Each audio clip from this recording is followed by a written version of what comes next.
Check out carmarshal.com. The link is in the description. They help support us.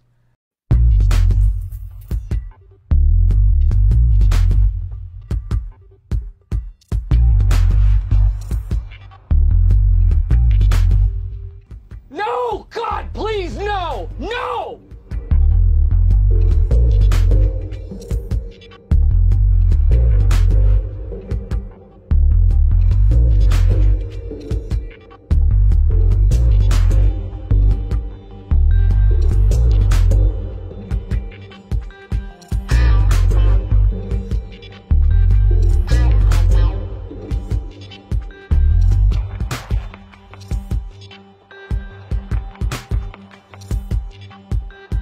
The Fourth Amendment is rather clear. It says that we should be secure in our papers, our persons, our homes, and our effects. And that if warrants are to be issued, we have to do it with probable cause and describe in particular the places, the people, and the things that we're going to look at. And I think what has happened, though, over the years has been that we have diluted the Fourth Amendment.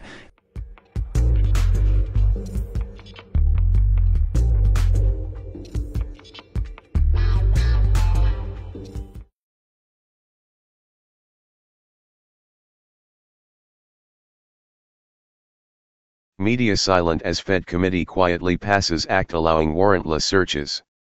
The USA Liberty Act, which is the opposite of its namesake, has moved forward in Congress with overwhelming support from the House Judiciary Committee. By Rachel Blevins, November 19, 2017.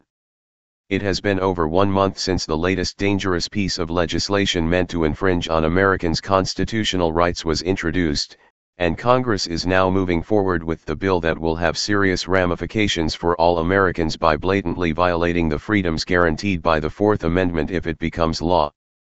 The USA Liberty Act has passed the House Judiciary Committee by a vote of 27-8, and as Congressman Justin Amash noted, all privacy advocates should be concerned about the overwhelming support the bill is receiving from Congress. The Liberty Act passed committee 27-8. It allows the government to search our private data without a warrant in violation of the Fourth Amendment, Amash wrote on Twitter. It's another bill, like the Freedom Act, that furthers violations of our rights under the guise of protecting our rights. Advertisement. Justin Amash, heavy checkmark at Justine Amash. The hashtag Liberty Act passed committee 27-8. It allows the government to search our private data without a warrant in violation of the hashtag Fourth Amendment. It's another bill, like the hashtag Freedom Act, that furthers violations of our rights under the guise of protecting our rights. 3:15 p.m., November 8, 2017. 167 replies, 1615 retweets, 1612 likes. Twitter adds info and privacy. As Amash implied, the USA Liberty Act provides the opposite of liberty for Americans. Instead, the purpose of the bill is to reauthorize and create additional loopholes for Section 702 of the Foreign Intelligence Surveillance Act, FISA, which is set to expire on December 31, 2017. Amash also noted that the USA Liberty Act is yet another piece of legislation that furthers violations of our rights under the guise of protecting our rights. He compared it to the USA Freedom Act, which was passed under similar circumstances in June 2015. Read more. Warrantless stingray surveillance deemed unconstitutional, proving cops are breaking the law. The House Judiciary has also tried to use the USA Freedom Act as a reference to its success, claiming that the bill ended the bulk collection of data, protected civil liberties and national security, and provided robust oversight and transparency of our vital national security tools. However, as the Free Thought Project reported in May 2015, the USA Freedom Act doesn't actually end or suspend the phone records program, but simply requires phone companies to hold onto these records rather than the NSA. It also authorized, for the first time, the NSA, FBI, and other government agencies to unconstitutionally collect data in bulk on potentially millions of law-abiding Americans, and it let the NSA collect cell phone records in addition to the landline call records. Now, as Congress prepares to pass the USA Liberty Act, it claims the bill will better protect Americans' privacy by requiring the government to have a legitimate national security purpose before searching an individual's database. But what the bill does not advertise is the fact that it does not actually address the legitimate problems that exist with Section 702. The FBI's legitimate national security purpose could be justified by just about any reason the agency chooses to give, and agents will only need supervisory authority in order to search Americans' metadata. Weeks before the latest vote, more than 40 organizations, including the American Civil Liberties Union and the Freedom of the Press Foundation, joined together in a letter to the House Judiciary Committee, condemning the USA Liberty Act. Read more: pure chaos, cops invade private property, drag peaceful protesters into street to arrest them. The coalition noted that the bill fails to address concerns with the backdoor search loophole, which allows the government to conduct warrantless searches for the information of individuals who are not targets of Section 702, including U.S. citizens and residents. The USA Liberty Act departs from the recommendation made by the President's Review Group on Surveillance, appropriations amendments that have previously passed the House, and urgings of civil society organizations, which would have required a probable cause warrant prior to searching the Section 702 database for information about a U.S. citizen or resident absent narrow exceptions. As written, it raises several concerns. First, the bill's most glaring deficiency is that it does not require a warrant to access content in cases where the primary purpose is to return foreign intelligence. This is an exception that threatens to swallow the rule.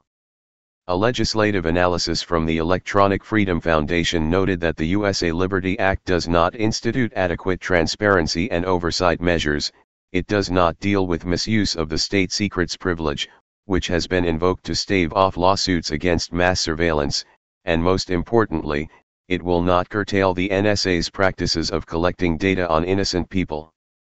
The science surrounding the USA Liberty Act is nothing new from the time the USA Patriot Act was passed on fear-based propaganda in 2001.